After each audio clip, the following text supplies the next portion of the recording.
Pernahkah kau bertanya pada kalbumu, bukan pada pikiranmu, sejarah manakah yang sesungguhnya membentuk jiwamu?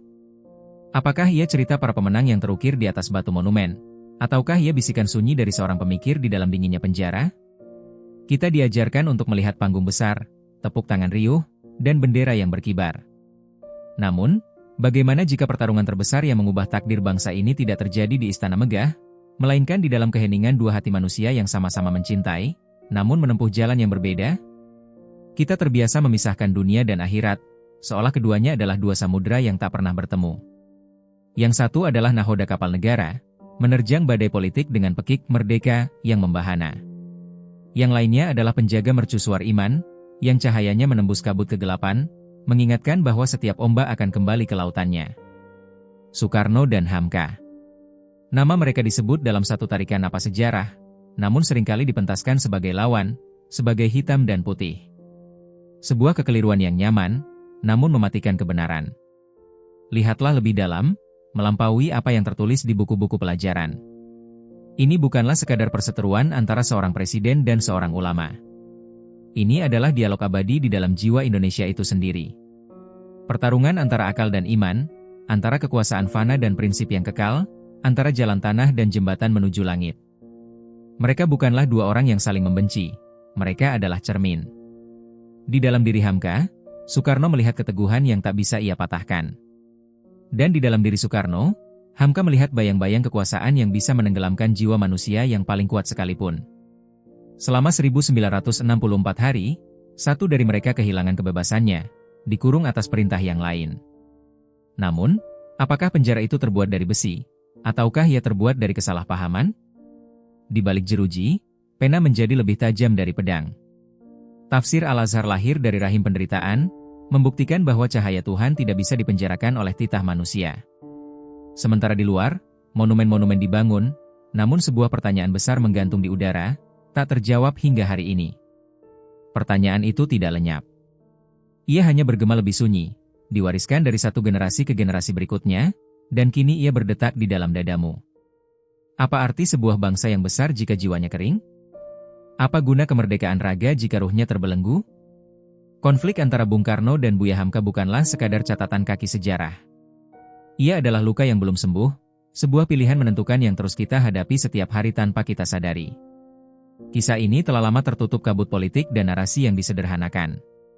Selama 7 dekade, kita hanya diperbolehkan melihat bayangannya saja. Tapi hari ini, kita tidak akan lagi melihat bayangan itu. Kita akan menyelam ke dalam lautan sunyi di antara dua titan tersebut, membaca surat-surat yang tak terkirim, dan mendengar percakapan batin yang membentuk masa depan sebuah bangsa. Kita akan menemukan kunci yang hilang. Maka, heningkan sejenak segala suara di sekitarmu. Kosongkan gelas pikiranmu. Sebab, apa yang akan kita saksikan bersama bukanlah sekadar cerita tentang masa lalu.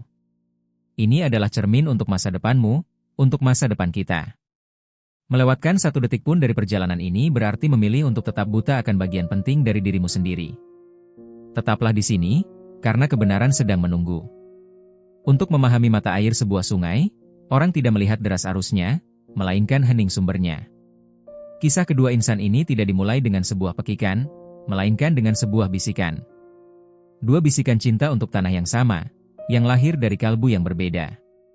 Yang pertama adalah cinta yang ingin membangun sebuah istana agar seluruh dunia mengaguminya.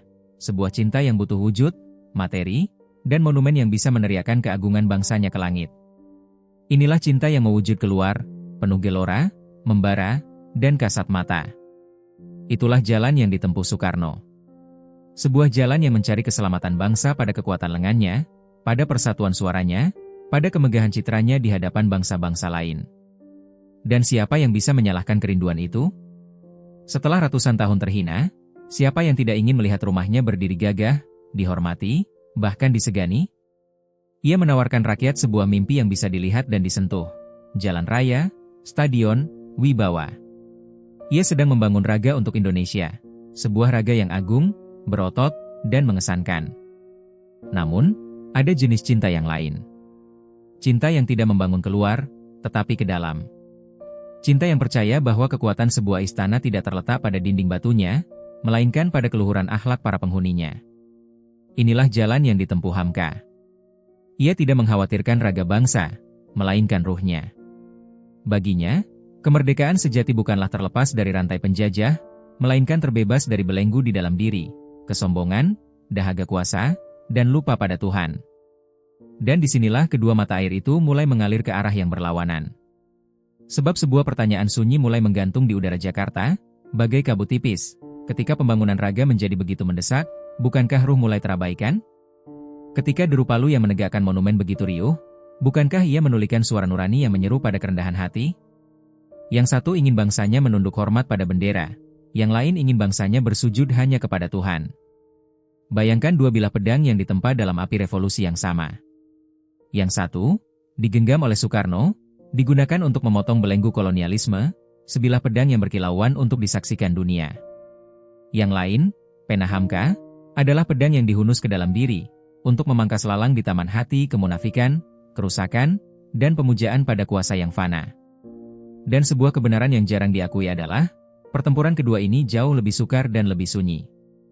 Rakyat, dalam kepolosan dan kebingungannya, menatap kepada keduanya. Pada yang satu, mereka melihat sosok seorang bapak, pemimpin besar yang menjanjikan tempat di bawah matahari. Pada yang lain, mereka melihat seorang guru, seorang pembimbing ruhani yang menjanjikan tempat di surga. Mereka bertepuk tangan untuk yang pertama di lapangan terbuka, dan mereka menyimak yang kedua dalam hening di masjid-masjid. Tanpa sadar, jiwa bangsa mulai terbelah, bukan karena benci, tapi karena dua bentuk cinta dan harapan yang berbeda. Setiap pidato Soekarno tentang kekuatan nasional, tanpa disengaja, menjadi tantangan bagi syiar Hamka tentang kecilnya manusia di hadapan Sang Pencipta. Setiap khotbah Hamka tentang bahaya kekuasaan yang fana, di telinga istana, adalah kritik terselubung terhadap arah yang dituju bangsa. Mereka tidak perlu bertemu untuk berseteru. Keberadaan mereka, pandangan hidup mereka, telah menjadi sebuah perdebatan sunyi tanpa henti yang menggema di seluruh penjuru Nusa. Maka, laksana dua sungai besar yang mengalir di bentang alam yang sama, mereka ditakdirkan untuk bertemu. Benturan itu bukanlah pertanyaan, jika, melainkan, kapan. Karena sungai yang satu ingin membangun bendungan megah untuk menampung air dan memamerkan kekuatannya, sementara sungai yang lain percaya bahwa air harus mengalir bebas menuju samudera penciptanya. Dan tanah yang berada di antara keduanya, jiwa Indonesia, dalam senyap, bersiap untuk menghadapi getaran yang tak terelakkan itu. Dan benturan itu pun tiba, bukan dengan suara dentuman, melainkan dengan sebuah gagasan. Sebuah kata yang dirangkai untuk menyatukan apa yang sejatinya tak dapat bersatu. Nasionalisme, agama, komunisme. Nasakom. Di telinga penguasa, ini adalah lagu persatuan, sebuah ramuan ajaib untuk menopang istana bangsa yang rapuh. Namun, di telinga iman, ini adalah upaya untuk mencampurkan minyak dengan air, untuk menyandingkan cahaya dengan bayangan. Upaya untuk membangun sebuah bendungan yang memaksa semua aliran sungai tunduk pada satu kehendak. Bagi Hamka, ini bukanlah lagi soal politik. Ini telah menyentuh jantung akidah, inti dari segala keyakinan, tauhid. Menerima penyatuan ini bukanlah sebuah kompromi, melainkan sebuah pengkhianatan terhadap kesaksian bahwa tiada Tuhan selain Allah. Bagaimana mungkin keyakinan yang menafikan adanya Tuhan disandingkan sejajar dengan keyakinan yang menjadikan Tuhan sebagai satu-satunya tujuan? Ia melihat kawanan domba, dan di antara mereka ada seekor serigala yang dipaksa masuk dengan dalih persatuan. Maka, sang penggembala tidak punya pilihan lain selain berdiri tegak dan berkata, tidak. Dan penolakan itu, di dalam mesin kekuasaan, tidak pernah didengar sebagai sebuah prinsip. Ia didengar sebagai pembangkangan. Perbedaan pandangan tidak lagi dilihat sebagai kekayaan berpikir, tetapi sebagai ancaman bagi kesatuan. Maka, kata-kata pun dipersenjatai. Label-label mulai diciptakan dan disebarkan bagai angin beracun. Pecah belah. Kepala batu. Musuh revolusi. Nama yang dahulu dihormati sebagai lentera, kini mulai dicap sebagai bahaya yang harus diwaspadai. Kebenaran yang ia suarakan dipelintir menjadi kejahatan. Cobalah lihat dari mata sang presiden. Jangan hanya melihatnya sebagai tiran, tapi sebagai manusia yang terperangkap dalam badai yang ia ciptakan sendiri. Ia sungguh percaya bahwa hanya jalannya yang bisa menyelamatkan Indonesia dari perpecahan. Ia melihat penolakan Hamka bukan sebagai keteguhan iman, tapi sebagai kekakuan berbahaya yang mengancam proyek agungnya. Bisakah seorang manusia yang begitu mencintai bangsanya menjadi buta terhadap luka yang ia torehkan atas nama cinta itu sendiri? Pertanyaan ini tidak untuk kita jawab, tapi untuk kita renungkan. Maka, tibalah titik di mana jembatan di antara mereka terbakar habis. Dialog sunyi telah usai, kini yang tersisa adalah pernyataan terbuka. Pidato-pidato di istana semakin keras menyindir mereka yang berdiri di luar barisan. Tulisan-tulisan Hamka di majalah Panji Masyarakat semakin tajam mengkritik pergeseran arah bangsa.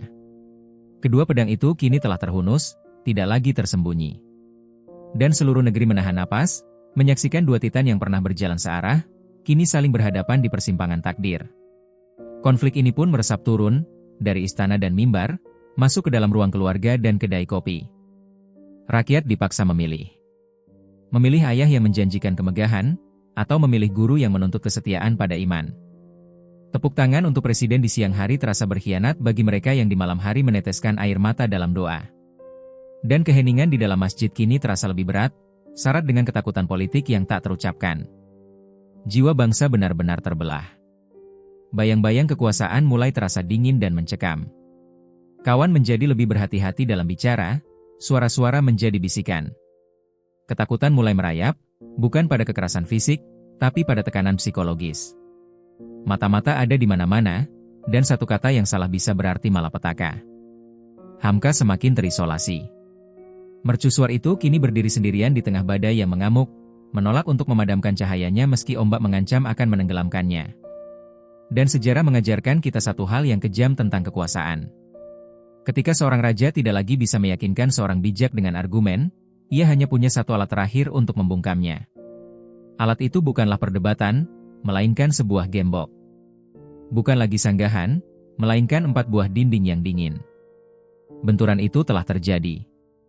Kini, konsekuensinya sedang berjalan dalam senyap menuju sebuah pintu. Pintu itu akhirnya diketuk, bukan di tengah malam yang riuh, tetapi dalam keheningan fajar yang sakral. Ketukan itu bukanlah sebuah kejutan, melainkan sebuah takdir yang telah lama ditunggu. Ia adalah titik akhir dari sebuah dialog dan titik awal dari sebuah pembuktian. Tidak ada perlawanan. Sebab ketika seseorang telah berdamai dengan kebenaran di dalam hatinya, penjara dunia luar bukanlah lagi sebuah ancaman. Kebebasan raga ditukar dengan penegasan kebebasan jiwa. Tuduhan itu pun dibacakan, sebuah naskah ironi yang ditulis oleh tinta kekuasaan, merencanakan penggulingan pemerintahan dan percobaan pembunuhan terhadap presiden. Sebuah tuduhan yang begitu berat untuk seorang insan yang senjatanya hanyalah pena dan kata-kata. Bagaimana mungkin sebuah pikiran dituduh merancang pemberontakan bersenjata? Disinilah jurang itu terlihat begitu jelas, jurang antara narasi yang diciptakan untuk membenarkan tindakan, dan kebenaran hakiki yang bersemayam di dalam nurani. Perjalanan menuju pengasingan bukanlah perjalanan di atas tanah, melainkan perjalanan ke dalam diri. Setiap pintu besi yang tertutup di belakangnya adalah simbol dari dunia yang ia tinggalkan. Nama, kehormatan, dan status sosial dilucuti satu persatu. Namun, dalam kekosongan itu, sesuatu yang lain mulai tumbuh. Ketika semua kebisingan dunia direnggut paksa, manusia dipaksa untuk mendengarkan satu-satunya suara yang tersisa, suara dari dalam kalbunya sendiri. Dan di sanalah ia berada. Di dalam 4 dinding yang dingin, yang dibangun untuk menghancurkan semangatnya. Kesunyian. Kesendirian. Kegelapan. Dunia menyebutnya hukuman. Namun, takdir Tuhan seringkali bekerja dengan cara yang misterius. Ruangan yang sempit itu, yang dimaksudkan sebagai kuburan bagi pengaruhnya, justru menjelma menjadi mihrab. Penjara itu, tanpa disadari oleh para penangkapnya, telah menjadi halwatnya, sebuah uzlah agung yang justru ia perlukan untuk menyendiri bersama Tuhannya. Dari rahim penderitaan inilah, sebuah mahakarya lahir. Ketika tangannya tak lagi bisa memegang apa-apa, ia justru mulai menggenggam Al-Quran dengan seluruh jiwa dan akalnya. Ayat demi ayat direnungkan dalam keheningan total. Maka lahirlah tafsir Al-Azhar. Kekuasaan telah memenjarakan tubuhnya, namun dengan melakukan itu, mereka tanpa sadar telah melepaskan ruhnya ke dalam bentuknya yang paling murni dan abadi. Biji harus dikubur dalam gelap untuk bisa bertunas menjadi pohon yang rindang. Sementara itu, di luar dinding penjara, dunia terus berputar. Di istana, panggung kebesaran terus dipertontonkan. Parade, tepuk tangan, sanjungan dari para pemimpin dunia. Soekarno berada di puncak kuasa dunianya. Betapa kontras pemandangan ini. Seorang penguasa yang bebas secara fisik namun mungkin terbelenggu oleh tuntutan dan kecemasan kekuasaannya. Dan seorang tahanan yang raganya terkurung, namun jiwanya terbang bebas melintasi makna-makna firman Tuhan. Maka, Sejarah mencatat sebuah kemenangan yang tak terlihat oleh mata biasa. Hamka tidak dikalahkan, ia justru membuktikan inti dari seluruh ajarannya. Bahwa kekuatan sejati itu ada di dalam, dan ia tidak akan pernah bisa dihancurkan oleh kekuatan dari luar. Penderitaannya menjadi saksi hidup atas prinsip-prinsip yang ia ajarkan. Ia mungkin kehilangan kebebasannya selama 2 tahun 4 bulan, tetapi ia memenangkan warisannya untuk selamanya. Ketika debu sejarah akhirnya mereda, dan kedua insan ini telah lama kembali kepada penciptanya, sebuah pertanyaan terakhir menggantung untuk kita renungkan. Penjara siapakah yang sesungguhnya lebih nyata? Penjara yang terbuat dari batu dan besi, ataukah penjara yang dibangun dari kegelisahan akan kekuasaan yang bisa sirna kapan saja? Dari ketakutan akan kritik dan perbedaan? Pertanyaan ini tidak menuntut jawaban, ia menuntut kejujuran dari hati kita sendiri. Pada akhirnya, sejarah bukanlah tentang siapa yang menang atau siapa yang kalah. Ia adalah tentang dua kekuatan yang diperlukan untuk menjaga keseimbangan. Bangsa ini, laksana seekor Garuda, tidak akan pernah bisa terbang hanya dengan satu sayap. Ia memerlukan sayap kekuasaan untuk melintasi badai dunia, namun ia juga memerlukan sayap jiwa untuk mengetahui arah langit yang dituju. Soekarno dan Hamka bukanlah dua jalan yang berseberangan. Mereka adalah pengingat abadi akan dua sayap yang harus mengepak dalam harmoni di dalam diri kita semua. Kisah mereka kini telah usai, namun perjalananmu justru baru saja dimulai. Sebab pertarungan antara istana dunia dan mercusuar hati tidak pernah benar-benar terjadi di luar sana. Ia terjadi setiap hari, di dalam keheningan jiwamu. Setiap kali kau memilih antara ambisi dan nurani, antara apa yang mudah dan apa yang benar. Maka, tanyakan pada dirimu, di dalam batinmu, istana mana yang sedang kau bangun dengan begitu megah? Dan cahaya mercusuar mana yang selama ini sengaja kau abaikan? Di tengah riuh rendahnya dunia yang menuntutmu untuk menjadi besar, kuat, dan terlihat, ingatlah satu kebenaran sunyi ini. Kemerdekaan sejati bukanlah hak untuk melakukan semua yang kau inginkan, melainkan kekuatan untuk menolak melakukan apa yang hatimu tahu itu salah. Itulah satu-satunya kebebasan yang tidak bisa dirampas oleh siapapun, bahkan oleh dinding penjara sekalipun. Inilah pusaka tak ternilai yang diwariskan oleh sang ulama pujangga itu. Jika gema dari kisah ini menyentuh sesuatu di dalam dirimu, jangan biarkan ia memudar. Perasaan ini, kesadaran ini, adalah tamu yang berharga. Ia adalah undangan untuk tidak lagi hanya menjadi penonton sejarah, tetapi menjadi penulis yang sadar atas lembaran kisah hidupmu sendiri. Di sini, di ruang ini, kita bukanlah sekadar audiens. Kita adalah para peziarah jiwa yang saling menemukan. Maka dari itu, tekan tombol suka, bukan sebagai pujian, tapi sebagai isyarat bahwa kau telah mengerti. Tuliskan di kolom komentar bukan sekadar opini, tapi satu kata yang mewakili perasaanmu saat ini. Bagikan video ini kepada satu jiwa lain yang kau rasa sedang berdiri di persimpangan yang sama. Dan akhirnya, ikutilah saluran ini, bukan untuk menambah angka, tapi untuk bergabung dalam sebuah perjalanan. Sebuah perjalanan untuk terus saling mengingatkan agar api di mercusuar hati kita masing-masing tidak pernah padam.